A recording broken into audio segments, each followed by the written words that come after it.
Salam aleykum və rəhmətullah. Bugün biz yaşlanan zaman dərinin rəngi ki dəyişir. Bax, bundan danışmaq istəyirəm. Bu, baxırsan ki, elə insanlar var ki, dərisi həddindən artıq kül rənginə və yaxud da dəri altında külə bənzər böyük-böyük ləkələr əmələ gəlir.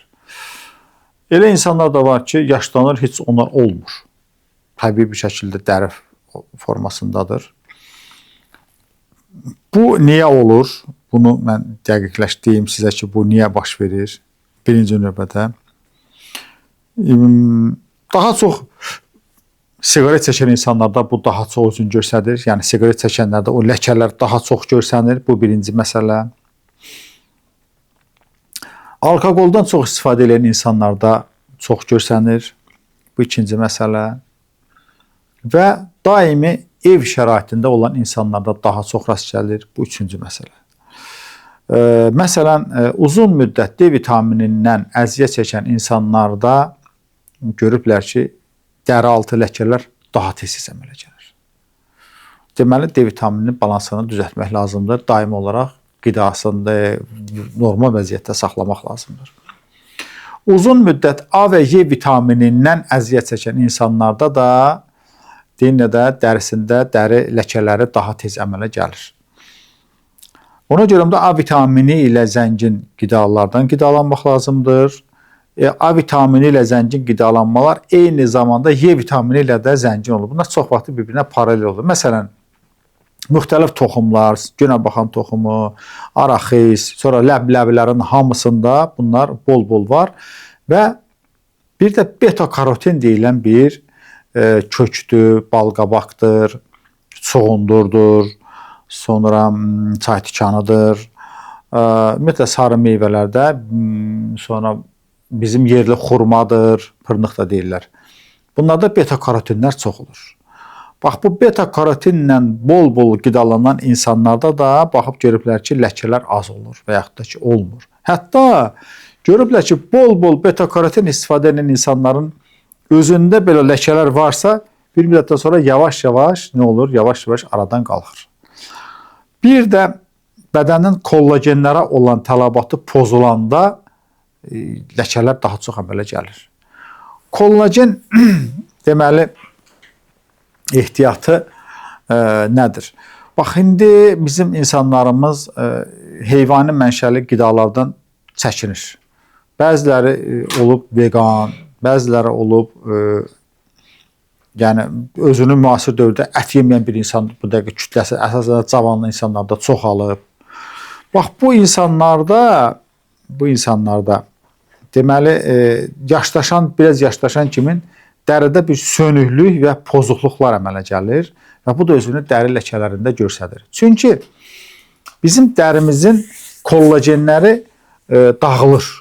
Heyvani mənşəli az istifadə edəndə və yaxud da gedir, məsələn, xanımlarımız çəkilmiş əti alır, gətirir daimi olaraq evinə.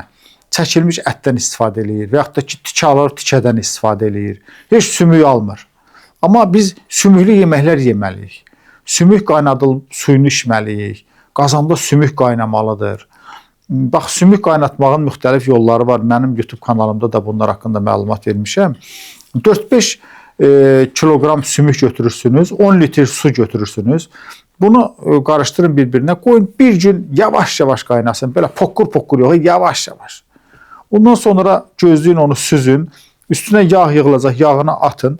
Bu altının o suyunda bol kalsiyum var, bol kollagen var, bol minerallar var. Hansılar ki, bunlar bizim birinci növbədə dərimiz üçün əhəmiyyətli dərəcədə faydalıdır. Bax, bundan gündə bir stəkan, 2 stəkan, yediyiniz yeməkləri qarışdırın, yeyin. Dəri üçün o qədər faydaları var ki, mükəmməl bir dəri üçün faydası var. Və bir də bizim deməli D vitamini bədəndə balansı azalanda bizim dərimizin günəşə qarşı müqaviməti də zəifləyir. Deməli, bizim dərimizin görürsünüz, elə insanlar var ki, günəşə çıxan kimi sifətində ləkələr əmələ gəlir. Görmüsünüz.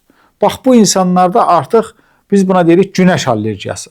Bu insanın bədənində melatonin fermenti düzgün çalışmır. Biz günəş altına çıxanda günəş şüasını qəbul edən kimi bizim bədənimizdə melatoninin miqdarı qalxmalıdır. Çünki bizim qan dərimizə rəng verən həmin maddədir. Melaninin miqdarı qalxmalıdır. Bizim dərimizə rəng verən melanindir.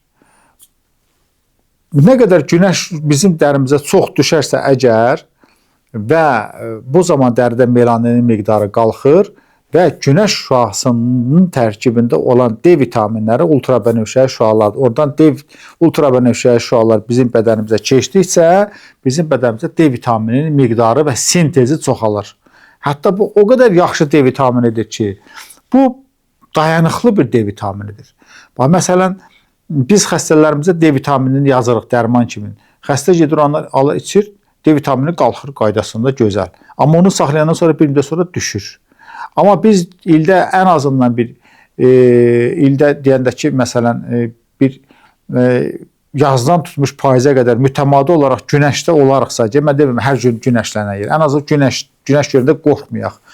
Olarıqsa, mütəmadi günəş altında olarıqsa əgər, onda bizim dərimizdəki olan yığılmış günəşlər, ultrabənövşəyi şüalardan sorulmuş D vitamini miqdarı artacaq və dayanıqlı olacaq. Bütün qış boyu bizim tələbatımızı ödəyəcək.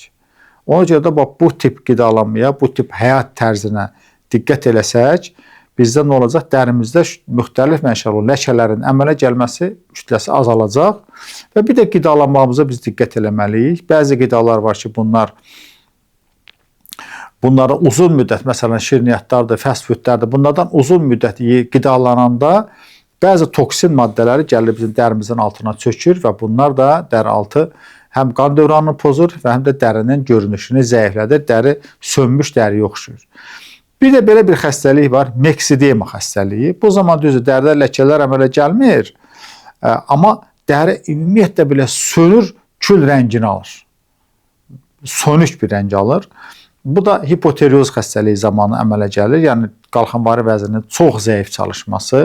Bu zaman dərinin altında da piy qat əmələ gəlir. Baxmayaraq ki, bu insanlar az qidalanır və bunlarda piy qat əmələ gəlir. Çünki piyləri yandıran maddə, katalizatorlar yoxdur. Bunlar qalxanvari vəzdə istehsal olunur. Qalxanvari vəzin, amma kəskin xəstəliklərində, məsələn, qalxanvari vəzin hipertireozunda isə tam tərsi, bu insanlar çox yeyir, amma arıqlayır. Görürsün, burada da balansı tutmaqla biz həm dərimizin gözəlliyinə diqqət eləyə bilərik, həm dərimizdə əmələ gəlmiş ləkələri aradan qaldıra bilərik və həm də ümumiyyətlə bizim dərimizdə ləkə olmaz inşallah. Sağ olun, salamat qalın, bizəsində amin.